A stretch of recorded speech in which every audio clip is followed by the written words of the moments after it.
She bet her freedom. No human would survive. He walked out alive. The wager captain. Zara Vexthai stood on the bridge of her flagship, the Crimson Dominion, watching the human transport vessel limp toward the neutral station. The ship was a pathetic sight. Hull plates missing, engines sputtering, and what appeared to be jury-rigged repairs holding it together with little more than hope and determination. "Look at that scrap heap," she sneered to her first officer. "Krell. The humans send us their garbage and expect us to take them seriously." Zara was Valkyrian nobility, her purple skin marked with the silver tattoos of her warrior caste. She commanded the most feared battle group in the Outer Rim, and her reputation preceded her wherever she went. No human had ever survived one of her tests, elaborate scenarios designed to prove the superiority of her species over the upstart Terrans. The human ship, Defiant Dawn, requested docking permission with a transmission that made Zara's pointed ears twitch with amusement. The voice was calm, professional, but carried an underlying steel that she recognized from her own officers. "Permission to dock, Captain Vexthai. Commander Marcus Reeves requesting safe passage to the neutral zone." Zara activated the comm. "Human vessel, you are in Valkyrian space. By treaty, you may dock, but know that safe passage is not guaranteed. Your people have a reputation for disappointing performances." The human captain's response surprised her. "Captain, I'm aware of your reputation. I'm also aware that you've never encountered a crew like mine. We're not asking for charity. We're willing to earn our passage." Intrigued despite herself, Zara agreed to meet this Commander Reeves in person. She expected to find a typical human, soft, weak, relying on technology rather than skill. Instead, she found herself facing a man whose gray eyes held the weight of countless battles. His uniform was worn but meticulously maintained, and he carried himself with the confidence of someone who had stared death in the face and walked away. "You want safe passage," Zara said, circling him like a predator. "What are you willing to wager for it?" Reeves didn't flinch. "What do you want?" "I want to prove something to the galaxy. Humans are weak, cowardly, and unfit for the challenges of space. I propose a simple test: survive one day in the Maelstrom." The Maelstrom was a region of space where gravitational anomalies, energy storms, and hostile entities made survival nearly impossible. It was where Zara sent her enemies to die, a place where the strongest Valkyrian warriors feared to tread. "And if I survive?" Reeves asked. Zara laughed. "You won't. But if you do, I'll grant you safe passage and escort you personally to the neutral zone." "Not good enough," Reeves said, his voice steady. "If I survive, you serve as my navigator for the next 3 months. Full cooperation, no betrayal, complete loyalty to my mission." The bridge fell silent. Zara's officers exchanged shocked glances. To serve a human would be the ultimate humiliation for a Valkyrian noble. "Impossible," Krell whispered. "Captain, you cannot." "And when you die?" Zara interrupted, her purple eyes blazing with challenge. "If I die, my ship becomes yours, along with all our cargo, which includes detailed maps of human trade routes and military installations." Zara's breath caught. Such intelligence would be worth a fortune to the right buyers. But the human seemed so confident, so utterly certain of his abilities. What did he know that she didn't? "Very well, human. But know this. I will be watching. I will record your failure, your crew's screams, your ship's destruction. The galaxy will see what happens when humans overreach." Reeves extended his hand. "Deal." As their hands clasped, Zara felt a chill run down her spine. The human's grip was firm, calloused, and somehow felt like she was shaking hands with death itself. She had made this wager dozens of times before, but never had she felt such certainty from her opponent. Tomorrow, the Defiant Dawn would enter the Maelstrom, and Zara would finally prove human inferiority once and for all. Part 2. Into the Maelstrom. The Defiant Dawn hung at the edge of the Maelstrom like a moth preparing to fly into a flame. Commander Marcus Reeves stood on his bridge, watching the swirling chaos of gravitational anomalies and energy storms that had claimed hundreds of ships over the centuries. His crew of 12 worked quietly at their stations, each one a veteran of impossible missions. "Sensors are going crazy, Skip," reported Lieutenant Jake Morrison, his tactical officer. "I'm reading at least 40 different gravitational fields, massive electromagnetic interference, and something else. Something that doesn't show up on any of our charts." Reeves nodded. He'd expected as much. The maelstrom wasn't just a natural phenomenon. It was a proving ground where the universe tested those foolish enough to enter. On the view screen, Captain Zara Vexthai's face appeared from the Crimson Dominion. Her purple features were arranged in a mask of confident superiority. But Reeves caught the flicker of something else in her silver eyes. Anticipation mixed with the faintest trace of uncertainty. "Last chance to withdraw, human," she said. "I offer you one final opportunity to preserve your crew's lives." "Appreciate the concern, Captain," Reeves replied, "but we didn't come this far to turn back now. Lieutenant Morrison, take us in." The Defiant Dawn crossed the threshold into the maelstrom, and immediately everything went wrong. Gravitational shears caught the ship, trying to tear it apart. Energy storms lashed the hull, overloading their shields within minutes. The ship bucked and rolled like a wild animal, throwing crew members against bulkheads despite the inertial dampeners. "Hull integrity at 60% and falling," shouted Chief Engineer Tomas Valdez from the engine room. "These forces are beyond anything we've ever encountered." Most captains would have ordered a retreat. Most crews would have panicked. But Reeves and his people had been forged in the fires of the Proxima War, where impossible odds were just another. "Tuesday, cut primary power to all non-essential systems," Reeves ordered. "Route everything to structural integrity fields. Morrison, I need you to map those gravitational fields. Find me the patterns." "Patterns?" Morrison's voice cracked with disbelief. "Skip, this is chaos incarnate." "Nothing is truly random, Lieutenant. The universe has rules, even here. Find them."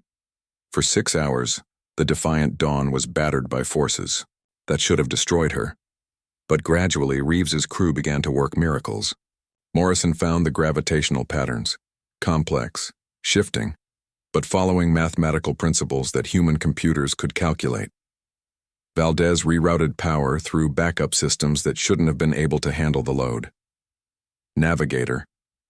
Ensign Beth Carver plotted a course through the storm using dead reckoning and pure instinct. But it was Reeves himself who made the difference. While other captains would have fought the maelstrom's forces, he learned to dance with them. When gravitational shears tried to tear his ship apart, he used them to slingshot around energy storms. When electromagnetic pulses threatened to fry their systems, he timed their passage to use the storm's own energy to recharge their depleted power cells.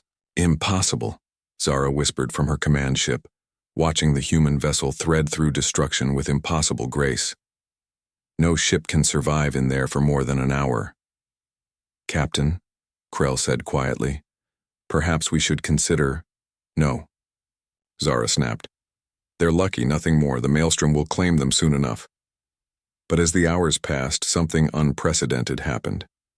The Defiant Dawn didn't just survive, it began to thrive. The human crew worked with a precision that spoke of absolute trust in their captain and each other. They anticipated problems before they occurred, adapted to changing conditions with remarkable flexibility, and somehow maintained their sense of humor even in the face of annihilation. "Day watch rotation, people," Reeves announced after 12 hours in the maelstrom. "We're going to be here for a while, so pace yourselves." Zara stared at her screens in disbelief. The humans were treating their survival in the most dangerous region of space like a routine patrol. They had turned the impossible into the merely difficult, and they were doing it with a kind of casual competence that made her question everything she thought she knew about their species. As the Defiant Dawn approached the 20-hour mark, Zara realized she was witnessing something that would change the balance of power in the galaxy. The humans weren't just surviving through luck or superior technology. They were adapting, learning, and growing stronger with each passing moment. "Captain," Krell said hesitantly, "what if they actually succeed?" Zara's hands clenched on her. Command chair. Then the galaxy has seriously underestimated humanity. The Predator's hour 18 in the maelstrom brought a new horror. The defiant dawn had weathered the gravitational anomalies and energy storms, adapting to the chaos with increasing skill. But as they moved deeper into the phenomenon's heart, the sensors began detecting something that made even Marcus Reeves's hardened crew exchange worried glances.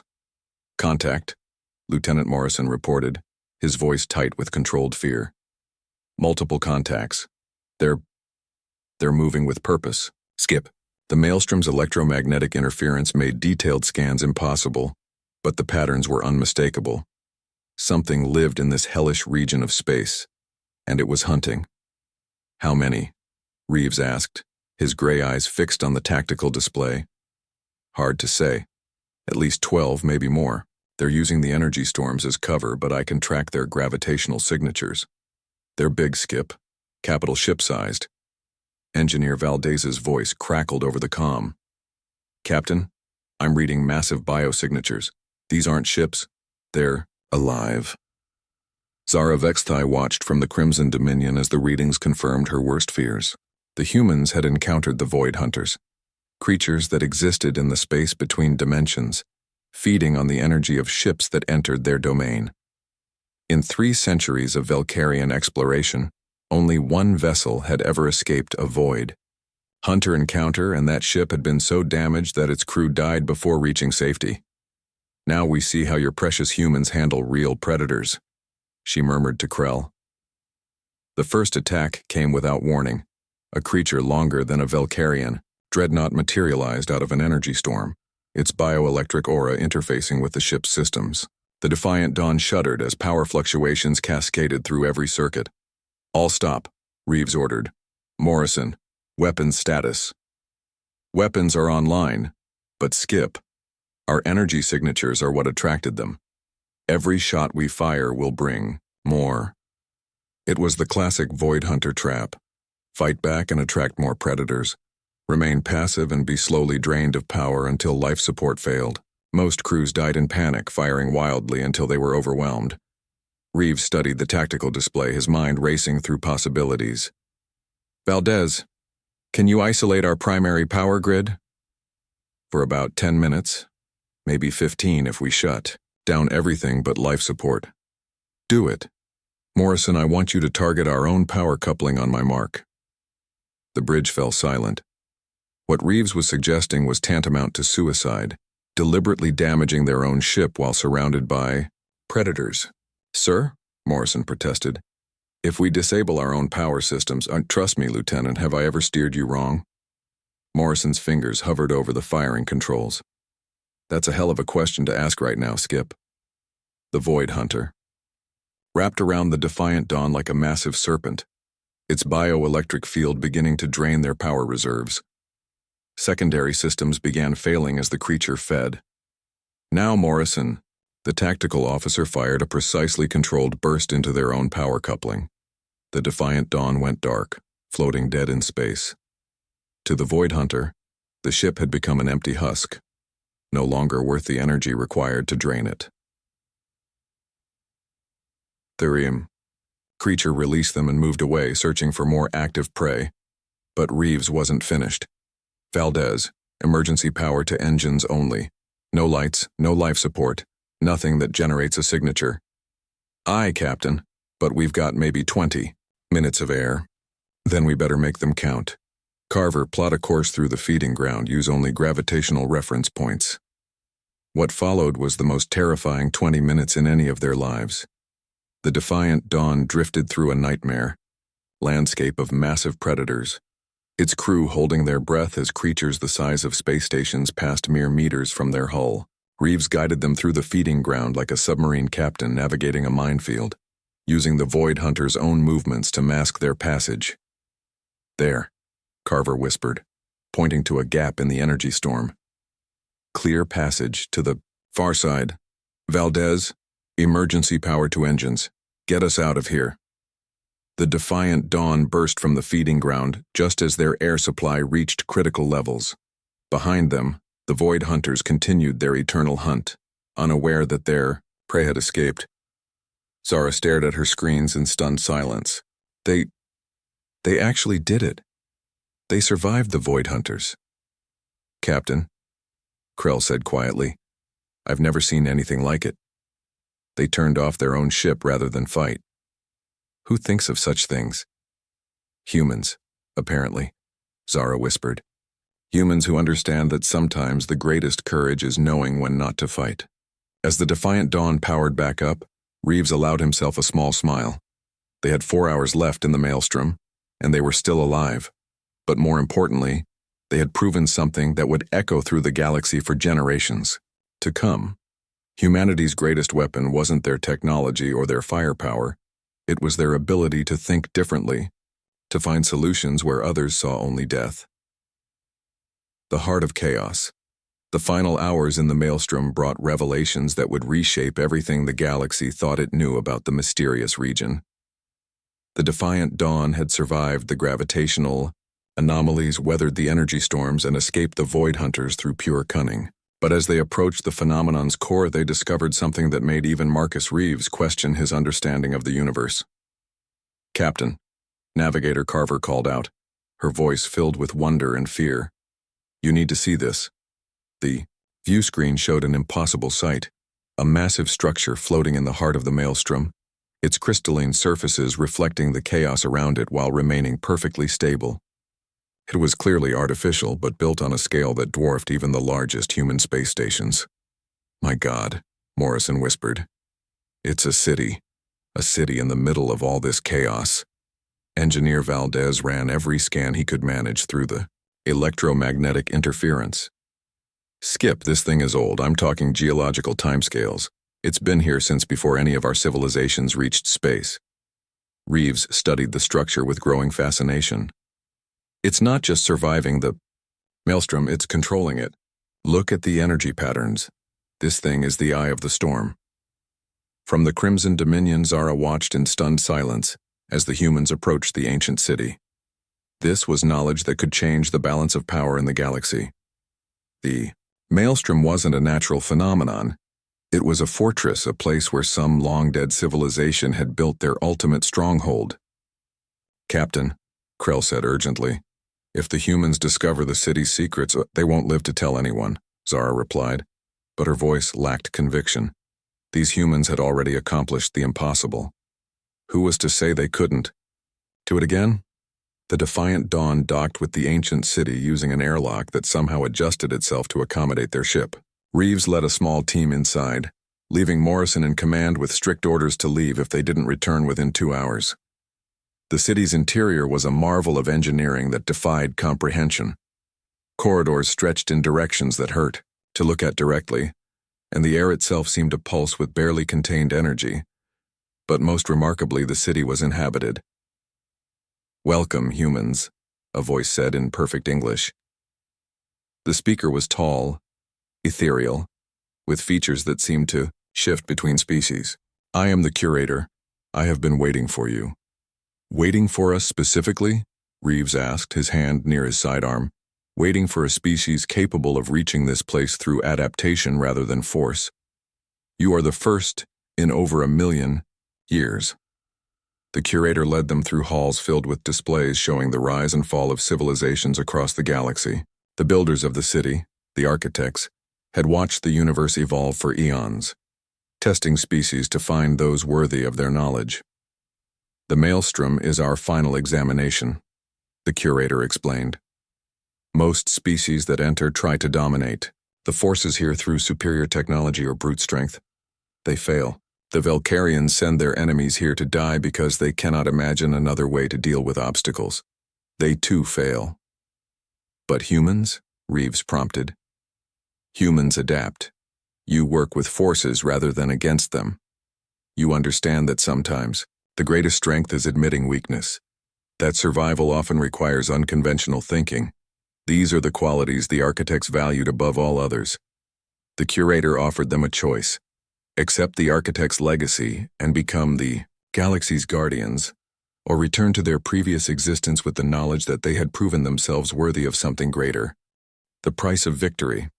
The Defiant Dawn emerged from the maelstrom battered but triumphant, its hull scarred by forces that had destroyed countless other vessels. Commander Marcus Reeves stood on his bridge, watching as Captain Zara Vexthai's flagship, the Crimson Dominion, took position alongside them. The Valkyrian noble had lost her wager, and now she would pay the price. "Incoming transmission from the Crimson Dominion," reported Lieutenant Morrison, his voice still tinged with disbelief at their survival. Zara's face appeared on the main screen, her purple features composed but her silver eyes burning with a mixture of fury and grudging respect. "Commander Reeves," she said, her voice carefully controlled. "It appears I have underestimated your species." "It happens to the best of us, Captain," Reeves replied diplomatically. "A deal is a deal, though. Are you prepared to honor our agreement?" The next few hours were among the most difficult in Zara's long career. Transferring command of her flagship to her first officer, she boarded the Defiant Dawn with a small personal guard and her navigation equipment. The Valkyrian crew watched in stunned silence as their captain, a noble of the warrior caste, submitted to serving under a human commander. "Your quarters are prepared," Reeves said as she came aboard.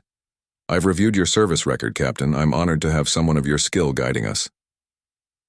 Zara studied the human commander with new eyes. He could have gloated, could have humiliated her in front of her own people. Instead, he treated her with the respect due a fellow professional. "Where are we going?" she asked. "The Kepler colonies. There's a situation developing that requires immediate attention and your expertise." The journey to the Kepler system took 12 days, during which Zara discovered that serving under Marcus Reeves was unlike anything she had imagined. Rather than treating her as a defeated enemy, he consulted her on every major decision, valued her tactical input, and gradually drew her into his crew's tight-knit family. "I don't understand," she confided to Chief Engineer Valdez during one of their off-duty conversations. "He could have demanded anything from me. Why does he treat me as an equal?" Valdez smiled, his weathered face creasing with amusement. "Because that's who he is. Skip doesn't see defeated enemies, he sees potential allies. He figures if you're skilled enough to be dangerous as an opponent, you're valuable enough to be trusted as a friend." The situation at Kepler proved to be more complex than initial reports suggested. A coalition of pirate fleets had blockaded the system, trapping millions of colonists and demanding tribute that would bankrupt the settlements. The colonial defense forces were outgunned and outmaneuvered, facing an enemy that could afford to wait them out. "Conventional tactics won't work," Zara observed, studying the tactical displays. "The pirates have superior numbers and positioning. Any direct assault would be suicide." "Good thing we don't do conventional," Reeves replied with a slight smile. "What would you do if you were in my position?" Zara found herself genuinely engaged by the tactical puzzle. The pirates' strength is their mobility and numbers. Their weakness is their coordination. They're a coalition, not a unified force.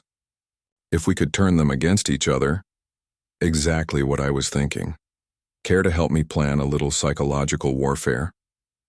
What followed was a masterclass in unconventional tactics. Using the Defiant Dawn's advanced communications equipment, enhanced with architect technology, they began intercepting and altering pirate communications. False reports of betrayal, doctored financial records, and carefully planted evidence of double-dealing soon had the coalition questioning each other's loyalty. Zara watched in fascination as Reeves orchestrated the pirates' downfall without firing a single shot. "You're destroying them from within," she said admiringly, using their own greed and paranoia against them. "Humans learned a long time ago that the best way to defeat an enemy is to convince them to defeat themselves," Reeves replied. "Force should be the last resort, not the first." Within a week, the pirate coalition had collapsed into infighting. The Defiant Dawn moved through the chaos, rescuing the crews of disabled ships and offering them a choice: face prosecution for their crimes or serve community service helping to rebuild the systems they had terrorized. Most chose redemption over punishment. As they prepared to leave the Kepler system, Zara realized that her time serving under Marcus Reeves had taught her more about leadership than decades of military service in the Valkyrian fleet.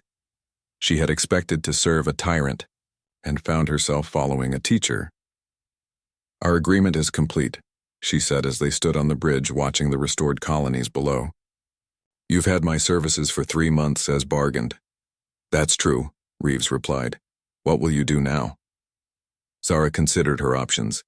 She could return to the Valkyrian fleet, resume her old life, pretend that nothing had changed. But she had changed. She had seen what leadership could be when it was based on respect rather than fear, cooperation rather than domination. "I have a counter-proposal," she said finally. "My contract with the Valkyrian fleet expires in 6 months. When it does, I'd like to continue serving aboard the Defiant Dawn, not as a prisoner paying a debt, but as a partner in whatever mission comes next." Reeves extended his hand. "Welcome to the crew, Captain Vexthai." As they shook hands, Zara realized that Marcus Reeves had won far more than a simple wager. He had proven that humanity's greatest strength wasn't their technology or their adaptability. It was their ability to transform enemies into allies, to find common ground where others saw only conflict. The galaxy would never be the same. In the months that followed, the story of the human who survived the maelstrom spread throughout the galaxy. But those who knew the truth understood that the real victory wasn't one man's survival. It was the bridge he built between 2 civilizations, proving that even the deepest divisions could be overcome by mutual respect and shared purpose.